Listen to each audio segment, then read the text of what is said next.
a player in the WNBA threatened ICE agents. It's not like this woman has some kind of degree. She gets a chance to speak out because she lives in the greatest country ever. Some little ghetto girl that's from Pennsylvania. Socialism sucks. We weren't built on socialism. We were built on work your ass off. It's the WNBA against common sense all over again. It's woke on woke crime. Man, I want to love, you know this. Nobody supported the WNBA more than me, but now they're just completely out of their mind. Welcome, and I hope everybody's having a great day.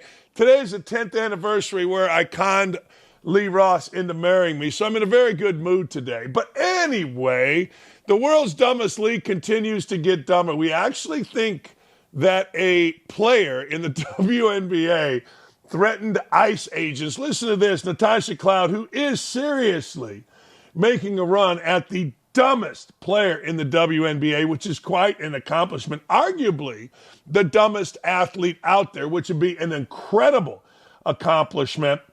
She launched into a profanity-laced rant at Donald Trump's border and immigration policies before going on to praise a communist named, you know the name, Zoran Mamdani, the guy who's going to be mayor of New York, maybe. If ICE comes down here, you're going to learn the hard way, says this little gal. Little WNBA player. Really? Okay, Natasha. Is a WNBA player threatening a federal agency? See, the federal agency doesn't need to do anything about it. You just need to laugh at it. Like, really? I mean, really? Like, that's like an NBA player. Really? All right. Unsurprisingly, she went on to lecture the American society, us, the people, about socialism. It's a good thing. The hell's this woman smoking? Let's hear from Natasha Cloud. And then just one more off the court. You were on the road when Zoran wins the primary. That's mamdani, that's my boy. And you were very vocal in yes. the weeks and the days leading up to that. Mm-hmm. Now, with how quick the news cycle goes, you've got Trump out there talking about... I told him to fuck around and find out. If Donnie want to come down here, that's fine. If ICE wants to try to come down here, that's fine. But you're going to learn the hard way. I've been here 2 months, and New Yorkers really don't fuck around. They don't play about one another. They don't play about this city. And I just think that it's reckless of our president. I think that it's reckless of this administration. But also, it's actually exciting for us as the people because that's when you know we're getting to them. That's when you know we're creating change that they don't want. That's when you know that we're dismantling a system. And so for all of us in New York, I'm just going to ask that we continue to be on the right path to history, that we protect one another, that we protect Mamdani and what he wants to do because ultimately he wants to protect us down the line. There is no shying away from. He is a Muslim, he is a socialist, and he is a Democrat. So he's going to get the worst PR of all PRs. They're going to tell you that to be scared of him. They're going to tell you all this like Islamophobia shit. They're going to tell you that a socialist is a scary thing for our country moving forward. Socialism is that everyone has equity, everyone has the same shit, everyone can live the same dignified life of one another, and he's going to do it through taxing the rich instead of taxing the poor to give more to the rich. So I just want people to like do this with their eyes a little bit, you feel me? Like don't be blinded, don't be in tunnel vision, but especially for here in New York, we need to make sure we protect ours. Oh, some little ghetto girl that's from Pennsylvania trying so hard to be such a little ghetto tough girl. Socialism sucks. We weren't built on socialism. We were built on work your ass off, and she's the luckiest human being to be in this country. I mean, this dumbass went to Maryland. I don't know if she flunked out, drunked out, played out, whatever, and St. John's. It's not like this woman has some kind of degree. I mean, for her dumbass, and good, 350 million people in this country. That's great. Fuck around and find out. That's a woman. I mean, why do these women try to act like dudes? I mean, explain it to me. So this little girl is going to say, well, fuck around ICE and find out, what are you going to do? Seriously, what are you going to do? He's a socialist, he's a Muslim, he's great. All right, we're going to find out. Really, what this guy is a fraud. He's a rich dude. I don't know if she knows that. A very rich dude who doesn't know if he's black or white. He's one of them dudes like that Nick Wright guy from Fox or that coach down at Miami. I don't understand it. I've never understand it. God made you a certain way. These dudes, when it's time to be black, they want to be black. When it's time to be white, they want to be white. I don't get it. It's like the dudes that do radio here in Indianapolis. When they get a black person on, they change the way they talk. I've never understood it. This little girl is from Pennsylvania. This little girl went to frickin' Maryland. I mean, not exactly the bastion of higher education. She went to Dummies Retreat, St. Joe's.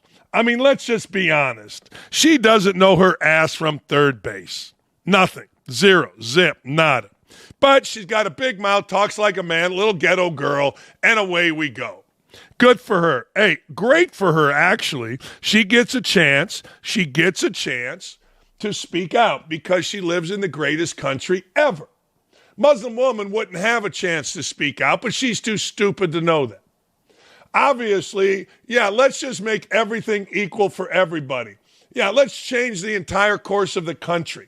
Let's threaten ICE agents. Fuck around, come down here and find out because some little basketball player is speaking. And I can't imagine having to sit there and go, I got to listen to some fucking idiot named Natasha Cloud lecture me on socialism, Muslims. It's the WNBA against Donald Trump all over again. It's the WNBA against common sense all over again. It would be fascinating to watch ICE march in there. It would be stunning to watch ICE walk in there and go, yo, Natasha, we want to talk to you down at this station. Oh, man, motherfucker, you know how that stupid shit would be. We've all seen it. We've all heard it. We've all been disgusted by it. And then she would cry, and then she would come up. But, hey, the little girl got a degree from St. Joe's. Yeah, that's a real good school. Oh, just shut up. Honest to God, just shut up. The dude is richer than hell. That mamdani guy. His parents make more money than God. This is all a fraud. You know it. Well, you don't know it because you're too stupid. And speaking of the world's dumbest league, as our guy Michael Thompson says, the jealousy, envy, ego, and pettiness Jeep have no bounds.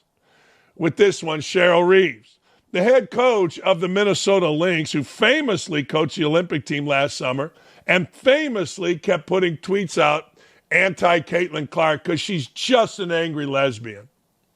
This woman, is now whining that her all-star team she's coaching has 3 guards on it, Clark being one of them, and that her line team only got 2 all-star selections. Clark's Fever team has 3. That is kind of ridiculous, but here she is.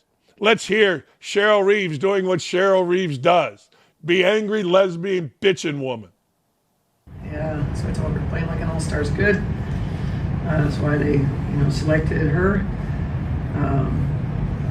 I don't know why only Fee and Courtney are all-stars when you have best team in the league by a few games. There are teams that are below us in the standings by a lot that have 3 all-stars. Historically, teams at the top get minimum of 3, oftentimes 4. So really disappointing. Really, really happy for Courtney. The obvious one was Fee, but we are disappointed in the coaches voting with regard to their selections for all-stars. Well, maybe people are saying, Cheryl, you're an idiot, and we're tired of you. Christine Brennan, I'll get into Christine Brennan in a minute, but Christine Brennan wasn't wrong when she criticized Cheryl Reeve in her book, upcoming book, on Caitlin Clark for actually going against Caitlin Clark. More than one woman. Blah, blah, blah, blah, blah. It's ridiculous.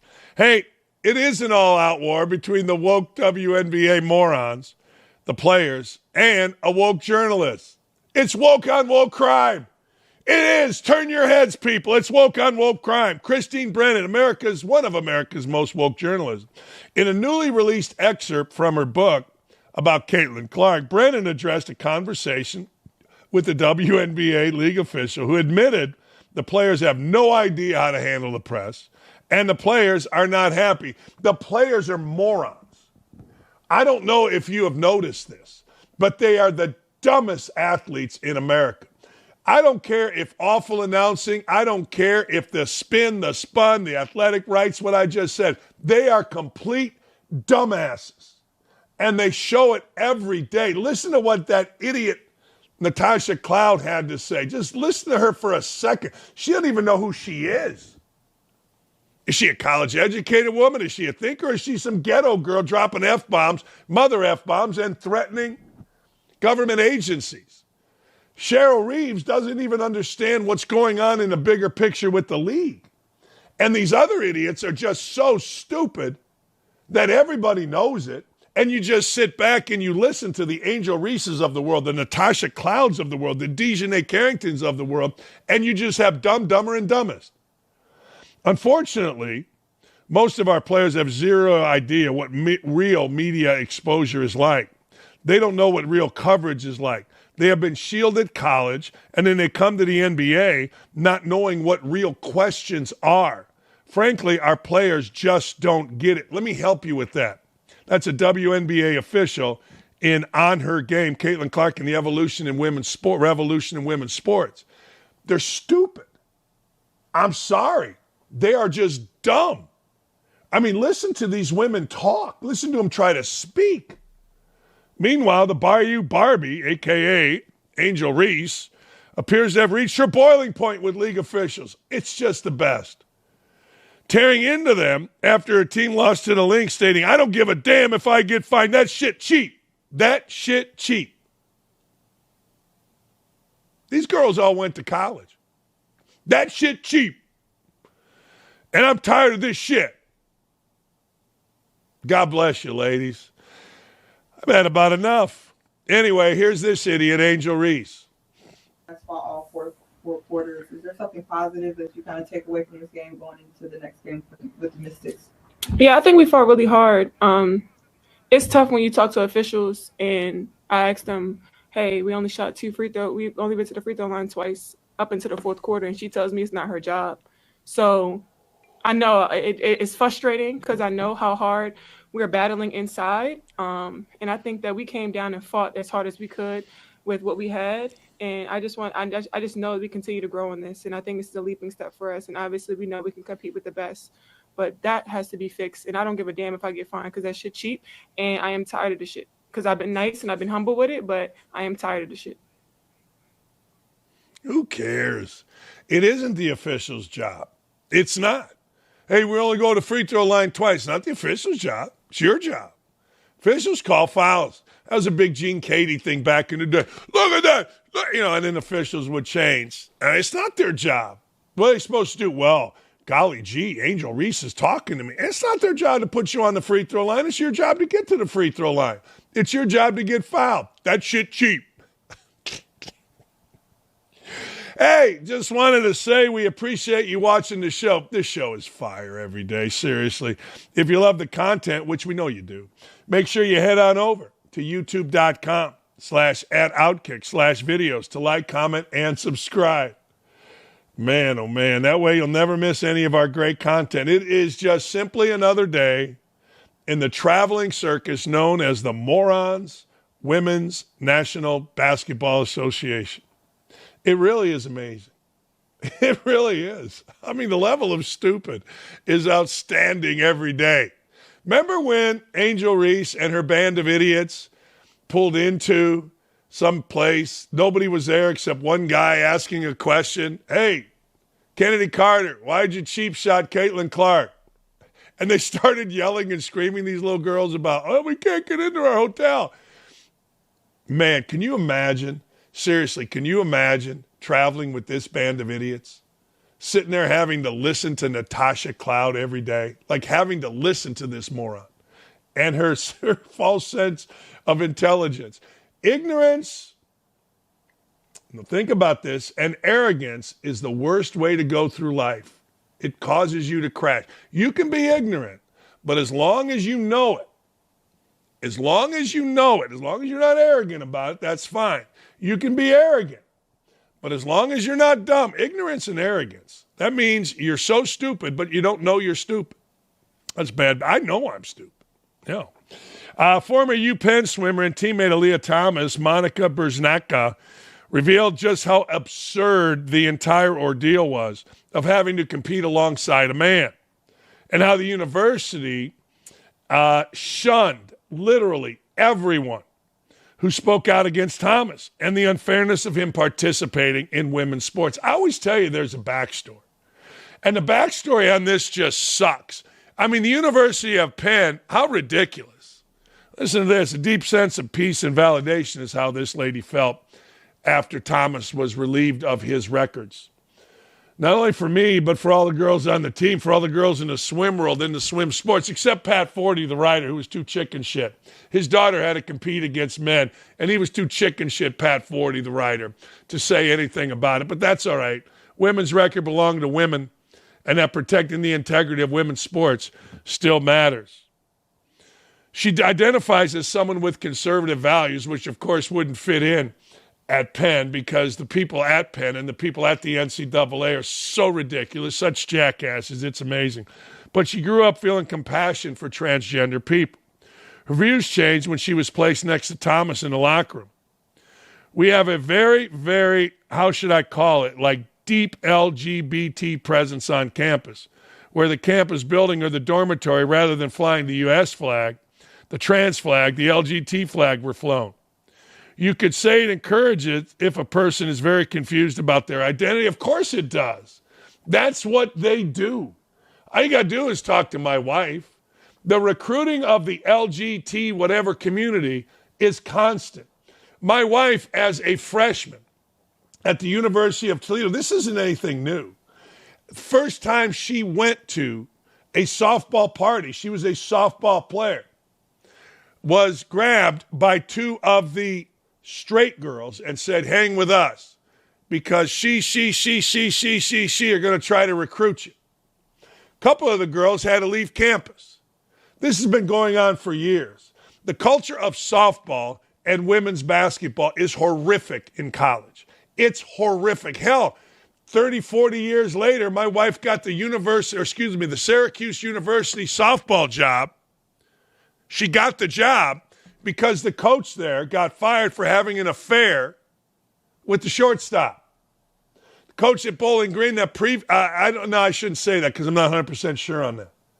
I mean, the culture of women's basketball. I'll never forget Kurt Miller, one of the great coaches in college basketball. He's now the general manager of the Dallas, whatever they are, the Dallas Stars or whatever the hell, the Dallas Wings, I think they are. He was the coach at Bowling Green when I was the men's coach. He comes in my office. How about this, Dan? We can't practice today because my two best players are lesbians and they just broke up. My wife had to put in a you cannot date your teammate rule. Pat had Summick put in a rule that if you break up and date your teammate and break up, I'm kicking you out of here.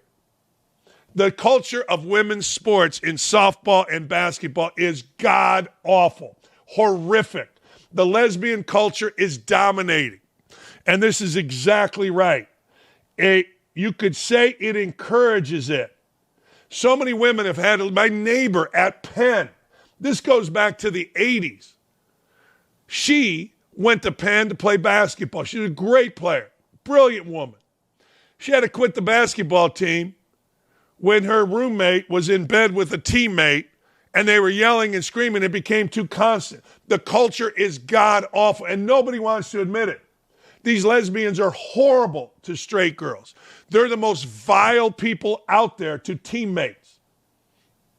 I feel great being able to say it. I've watched it. I've seen it. I've kept my mouth shut. But thank God for OutKick. Everybody knows it. Like, it's not a freaking joke. It's not a hidden thing. It's terrible. Volleyball? No. They have straight girls. I don't know the culture of the rowing team or all of the other nonsense that they put in. Hell, Indiana put in a women's rowing team to satisfy Title IX or whatever, and there's not a women's rowing team in the entire state of Indiana. No, it's a joke. It's a big-time joke. I don't care. But it's time that straight girls got protected a little bit in spaces, particularly the softball and basketball spaces, because the women in those are horrible, and you're seeing it in the WNBA. A lawsuit by three other former Thomas teammates, Grace Eastbrook and Margot Karczewski and Ellen Ellen Holmquist alleged university officials pressured them. This is absolutely true. Not to speak out about their thoughts on Thomas joining the team publicly. They didn't want the girl that I grew up next to speaking publicly. They tried to squash her in the 80s. This shit's been going on so long at Penn. It has. I don't give a damn what any of you think. The University of Penn administrators went on to tell the woman that if the women spoke publicly about their concerns about Thomas's participation on the women's team, the reputation of those complaining about Thomas being on the team would be tainted with transphobia. That's right. For the rest of their lives, and probably never be able to get a job. How about school administrators telling young women that? That doesn't seem very protective of your athletes. See, every school now does that bullshit thing. We're here to nurture and protect athletes. Bullshit. Penn didn't do that. Penn absolutely didn't do that. There's nothing about Penn that did that. They protected that guy, Lia Thomas. That's the kind of bullshit we were dealing with from 2018 to 2022. That's the kind of stupid bullshit, nonsensical bullshit. Women came to Penn to swim. Women came to Penn to go to an Ivy League school. Women came to Penn to enjoy the environment. And now they're being threatened with never getting a job in your life because you said, look, I am a women's swimmer in a women's locker room. I don't want to dress next to a man. The fuck? Boy, that pisses me off. Man, oh man, oh man. But let's be honest. The victim is not only to the LGTB Women's Basketball League. We're doing a lot of women's sports here. The biggest crybaby in sports, Naomi Osaka, is once again playing the victim. The overrated tennis star called out ESPN for only highlighting her losses. Well, when you don't win anymore, that's all they can highlight. Here's Osaka bitching, whining, and moaning. I'm still waiting for the Simone Biles Wine Fest, Victim Fest. I better not say the next thing I was going to say. Let's just say I'm just going to be a negative human being today. I'm so sorry. I have nothing positive to say about myself, which is something I'm working on. I think, yeah. I mean, it was my daughter's birthday, so I was happy about that this week. But other than that, it's just today I'm just constantly replaying the match now. Yeah, I don't care. Yeah, I'm so tired of these little girl victims.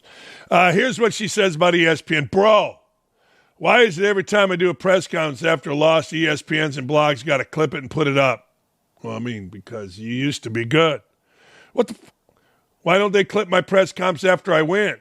Why push a narrative that I'm always sad? Because that's all you do. I mean, you got the greatest life ever, but you're always sad. I'm sad. Today's my daughter's birthday, so I'm happy. I'm sad. Okay, be sad. I mean, no problem. Go right over there and be sad. It ain't hard. Sure, I was disappointed a couple hours ago. Now I'm motivated to do better. That's human emotions. The way they clip me, I feel like I should be fake happy all the time. Now you just shouldn't worry about it. I mean, you're a professional athlete, made millions playing tennis. And all you do, like we just heard, is go to press conference and bitch, whine, and moan about your emotions. I mean, seriously.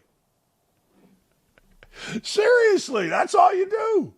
And then you get mad when they clip it. Nah, honest to God. I love women. Everybody knows I love women. But these women are nuts.